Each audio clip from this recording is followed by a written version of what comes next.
Welcome to Penny for Your Shots, Conversations and Cocktails with Brilliant Women, the podcast where we uncork the stories and insights of exceptional female leaders from all walks of life. Our goal is to serve up wisdom, tips, and inspiration, and to support each other in rediscovering ourselves and what sets our souls on fire. We'll also share personal memories, paired with friends and a favorite beverage. I'm your host, Penny Fitzgerald, and I believe that the best stories are served up over a glass of wine or a cocktail. So grab a glass, get comfy, and let's pour ourselves into Penny for Your Shots. Hello! I've begun teaching my next round of Serving Superstars, and I'm doing a bit of coaching for female entrepreneurs. I'm hearing some common themes and struggles and wanted to share them. When we realize we're not alone in some of the things we encounter, it gives us a little strength, right?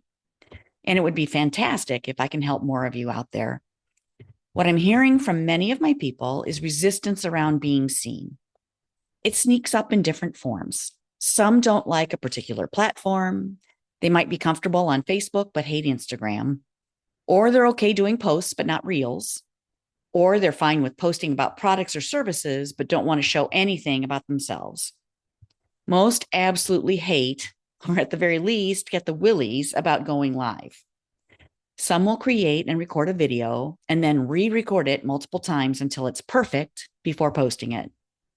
Sometimes they record it and then never post it because it wasn't perfect enough. Does that sound familiar? Some are afraid of being out there because of a genuine concern for the safety of their kids or their family or themselves. Most don't like the idea of being a target for the trolls. Many of my students say, I don't know what to come up with and post about every day. How do I come up with all that content? And I feel like I'm on social media all day long. I don't have time for all that. All of this, it's really our ego. It's not about vanity. It's our brains trying to keep us safe. When we do something new, it's uncomfortable. By definition, it's out of our comfort zone.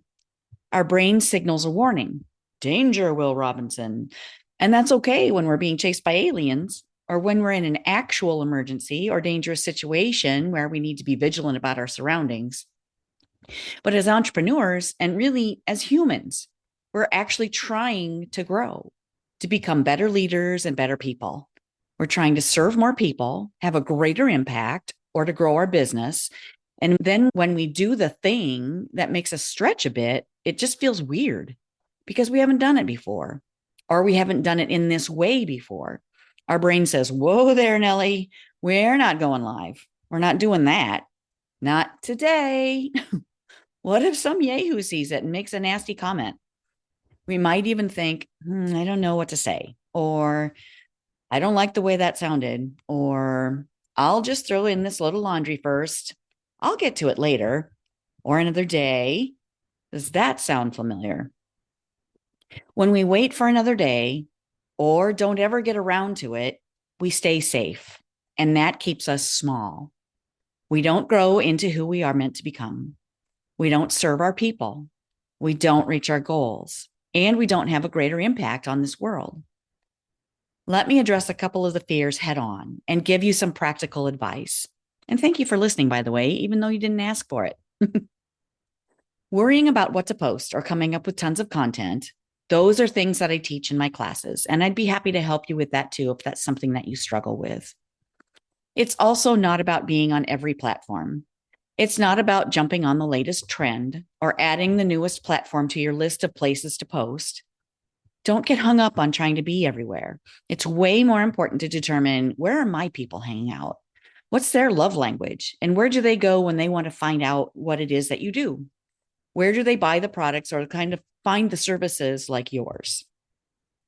Where do they chat with their friends? Look for 2 to 3 platforms where your ideal clients hang out, and that's where you want to be. By the way, if you're thinking, but I don't know where that is, I can help you figure that out too. If you feel stuck, just go with your gut. That's something, and any action is better than staying stuck and taking no action. So you're going to choose 2 to 3 platforms, not just to sell your stuff, but to make real connections, to meet new friends, to provide value to people about the things that you have expertise in, to become known as the gal to go to when your people need you and want what you have. The other piece of that is to be visible on those 2 to 3 platforms, even if it means learning how to do something new, like a reel. And by the way, that's not hard. I'm happy to show you some tricks and tips on making that easier too. And even if it means going live and getting uncomfortable, that's part of being visible too. There are tools and systems that allow us to be more efficient. We can automate a lot of the tasks and schedule the posts, and I can show you how to use these tools and spend less time on social media. Another fear I'd like to address is the one about the trolls. You know they're out there. They're probably living in their mom's basement. I bet they would love 1/10 of the courage that you have to try to do what you're doing. They're just projecting onto you what they're not willing to do themselves, so they poo-poo it. Or they try and poo-poo you, and they stay super duper tiny and sad with their secret desire to be more and become something that they and their mom can be proud of. It's really sad when you think about it. And what about those other people? The ones that may judge you for what you do, like your cousin or your high school teammate or the neighbor down the road. Well, you're not going to please everybody. Back in the day, when my traveling vineyard team was at or near its largest, we were the best team ever, and we had so much support for each other. My leaders and I worked together to grow. We collaborated on many things that benefited everyone. However, I tried to lead by committee. I wanted everyone to be happy. So I asked if there were things that I should or could change for our team. I learned several valuable lessons from this. One, many of the people who respond to surveys and questions, the squeaky wheels, just like to squeak. Everyone wants to feel seen and heard, and there are ways to listen and to see other people without implementing their ideas. And probably the biggest lesson learned was that in a team situation, what one person likes, another person will not, and you will not please everyone. Look at the data for information. Consult with people if you think it will be beneficial, but be a leader and choose based on all the info. And the choice needs to be aligned with your life and your values. For sure, don't make choices based on someone else's opinion about your business. They're not where you are. You are the leader of your business, especially if it's a solopreneurship. Is that a word? It is now. Anywho, you've heard it before. And if you haven't felt it firsthand, let me tell you again, and a little louder for the people in the back. If you try to please everyone, you'll please no one, and you'll be very sad. So what's the best thing you can do? Live your best life. What makes you happy? What do you love about your career? How do you serve? Who do you serve? What makes you light up when you serve them? Let that be your guiding light. And if you need help with any of this or support in taking more steps toward your older, wiser self, I'd be honored to support you. Reach out or check out my website for more ways to work together. And if you should encounter any trolls, go ahead and block them. Cheers, my friend. That's a wrap on another spirited episode of Penny for Your Shots, conversations and cocktails with brilliant women. I hope you've enjoyed the intoxicating blend of wisdom, wit, and wonder that these incredible women bring to the table. Check out the show notes for links to resources referenced in today's episode.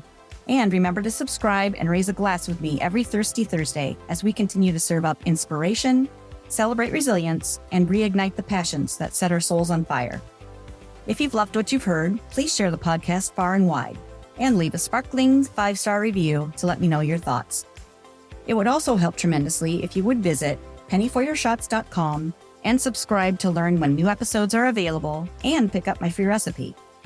In the meantime, remember that your story deserves to be served and savored. Cheers to your brilliance and of women everywhere. Until next time, keep sipping and experiencing life's extraordinary moments.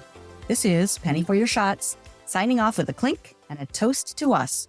Cheers.